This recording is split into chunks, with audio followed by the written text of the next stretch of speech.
प्रत्येक शुभ कार्यासाठी आत्ताच संपर्क करा जय अंबे पंजाबी ढोल आणि बँजो पार्टी। प्रोप्रायटर गायकवाड बंधू विटा मिरज रस्त्यावर पडलेले खड्डे बुजवण्याचे काम 4 दिवसात सुरू होणार। सुहास भैया बाबर यांची अधिकाऱ्यांशी चर्चा।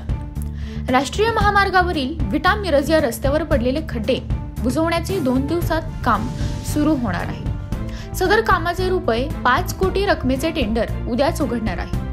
खड्डे बुजवण्याचे काम वेगाने पूर्ण करावे अशी सूचना संबंधित खात्याच्या अधिकाऱ्यांना दिल्या आहे, अशी माहिती युवा नेते सुहास भैया बाबर यांनी दिली।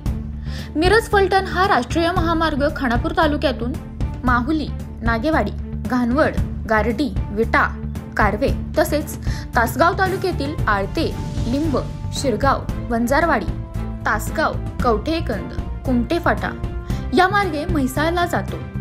या मार्गावर मोठे मोठे खड्डे पडले आहेत। सध्या पावसाळा आहे व येणाऱ्या जाणाऱ्या वाहनधारकांना या खड्ड्यांचा प्रचंड त्रास होत असतो।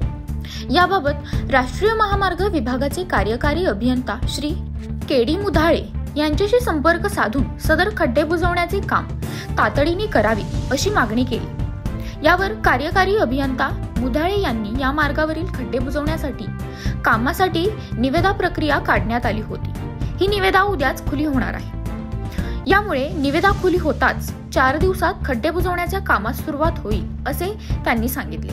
तसेच हे काम तात्काळ व वेगाने पूर्ण करावे अशी मागणी केल्याचेही सुहास भैया बाबर यांनी सांगितले। स्टार 1 न्यूज वर्तमान। अशा बातम्या पाहण्यासाठी आमच्या चॅनेलला लाईक, शेअर, सबस्क्राईब करा।